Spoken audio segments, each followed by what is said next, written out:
حزبی مردم بلوچستان پیامیان هەیە بەڵام پێش ئەوەی کە بانگیان بکەم هەروە بە کورتی ئەگەر ڕێگەم پێ بدەن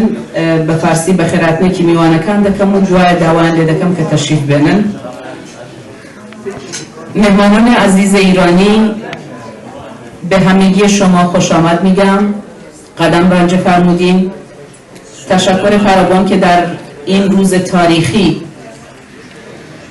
با ما اینجا تشریف داریم که امروز رو دور هم جشن بگیریم.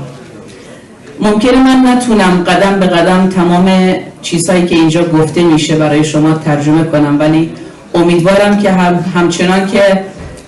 مردم کردستان ایران فارسی یاد گرفتم شما هم بتونین کردی یاد بگیریم که زبان شیرین کردی رو بفهمید. به هر حال الان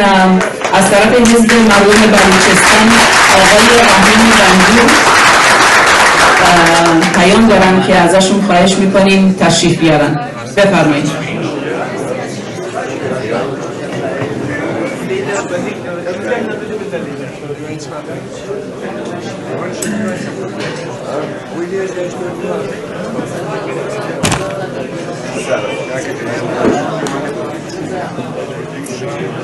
ای کاش که منم کردی بلد بودم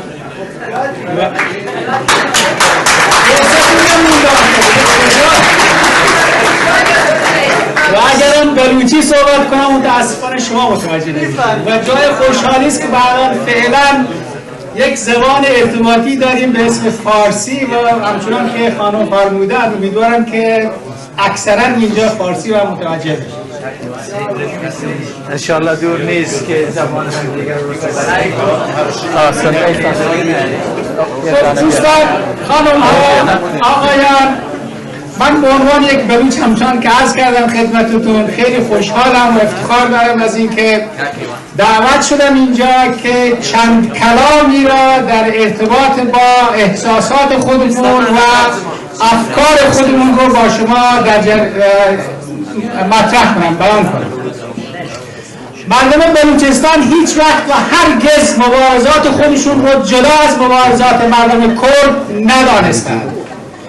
و به همین دلیل هم احزاب بلوچستان و احزاب کردستان و لرستان و آذربایجان و بخشی هم به هر حال از به قول معروف فارسستان هم به اتفاق هم دیگه تشکلات و اعتراف‌های زیادی بود، چندین حداقل صدا رو تشکیل دادن. به هر حال من به عنوان یک بلوچ درود فراوان می‌فرستم به همه پیشمرگان سیاسی، نظامی، فرهنگی، زبانی، هنری. زبانی وقتی میگم یاد هفته پیش تظاهرات شما کردها افتادم که در ارتباط با پشتیبانی از زهرای زارا محمدی بود. برای همه آنهایی که در ارتباط با به دست آوردن حق و حقوق ملی خودشان و هویتی خودشان که در طول یک تاریخ طولانی به دست آوردن مبارزه میکنند، همشون به یک شکلی پیشمرگ هستند. در هر صورت من اینجا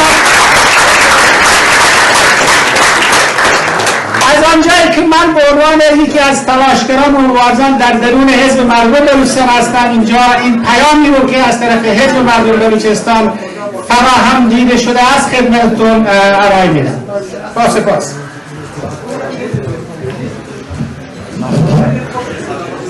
معذرت. پیام حزب مردم بلوچستان به مناسبت 76مین سالگرد تأسیس جمهوری کردستان در مهاباد. حزب مردم بلوچستان 76مین سالگرد تأسیس جمهوری کردستان به رهبری حزب دموکرات کردستان و قاضی محمد را به ملت غیور و همه مبارزان ملی دموکراتیک کرد تبریک میگوید. تشکیل جمهوری کردستان در مهاباد در 76 سال پیش گویای آن است که مردم آگاه و مبارز کرد پس از مداخلات استعمارگرانه انگلیس و فرانسه، سایت سپیکر رو که همه خاطرتون هست برها، در اوایل قرن 20 در خاورمیانه و پیروزی انقلاب تاریخی مشروطیت ایران و تغییر سیستم حکومتی متمرکز به سیستم حکومتی غیر متمرکز با تصویب قانون انجمنهای ایالتی و ولایتی به دنبال اعمال حاکمیت خود، منظور مردم کرد، در جغرافیای سیاسی تاریخیشان به شکل نوین و امروزی، یعنی ایجاد دولت ملی کرد در کردستان روشهلات بودند. همزمان همانند آنچه بر سر کردستان رفته است، با تفاوت‌هایی در بلوچستان، آذربایجان، اقلیم الاهواز، لرستان و گیلان نیز اتفاق افتاده است و همکنون با گذشت 76 سال پس از سرکوب مردم و در هم شکستن جمهوری کردستان به رهبری پیشوا قاضی محمد، جمهوری آذربایجان با رهبری جناب پیشوری، جنبش کاسپی ها با رهبری میرزا کوچکخان، حکومت الاهواز با قیادت شیخ ازعل و حکومت لرستان با قیادت سردار حسن بختیاری و حکومت بلوچستان با قیادت میر دوست محمد خان هنوز هم گرایشات تمامیت خواهانه و خونین پهلوی با کاربست سیاست های همانندسازی اجبارانه حول یک زبان و یک فرهنگ و یک ملت شالوده فکری تمامیت خواهان امروز، البته با اضافه کردن اجباری یک مذهب هم را تشکیل میدهد. متاسفانه نه تنها رژیم تمامیت خواه جمهوری اسلامی حاکم در ایران، حتی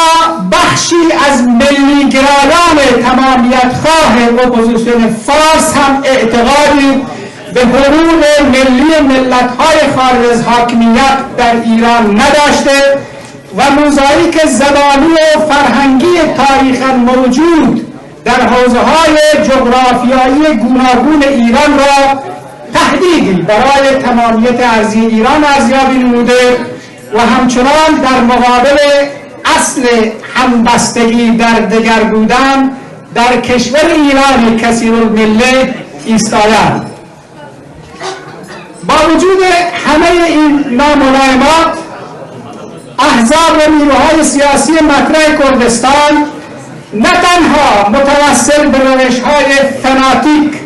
و رادیکال مبتنی بر نفرت در مبارزات خود نشده‌اند، بلکه همواره بر همزیستی مسالمت آمیز با دیگر ملت‌های ایران تأکید ورزیده و مبارزات خود را بر اساس منشور جهانی حقوق بشر و الهامیه‌های آن به پیش بردند. روش‌های مبارزاتی احزاب تاریخی کردستان همواره چراغ راه احزاب و نیروهای دموکرات دیگر ملل خارج از حاکمیت در ایران بوده و تأثیر سازنده‌ای بر مبارزات آنها داشتند. حزب مردم بلوچستان ضمن پاسداشت سالگرد تأسیس جمهوری کردستان در ماه و ابراز شادباش‌های صمیمانه به تمامی مردم و مبارزان کردستان از احزاب تاریخی کردستان انتظار دارد که اختلافات ناشی از زاویه نگاه و نوع نگرش به مسائل اجرایی تشکیلاتی را کنار گذاشته و در جهت ادغام و ایجاد تشکیلاتی قدرتمند گام بردارند تا نه تنها در مبارزات حق طلبانه ملی دموکراتیک کردستان که در جابجایی مرزهای مبارزه در سراسر ایران تأثیرگذار گردند. حزب مردم بلوچستان ژانویه 2022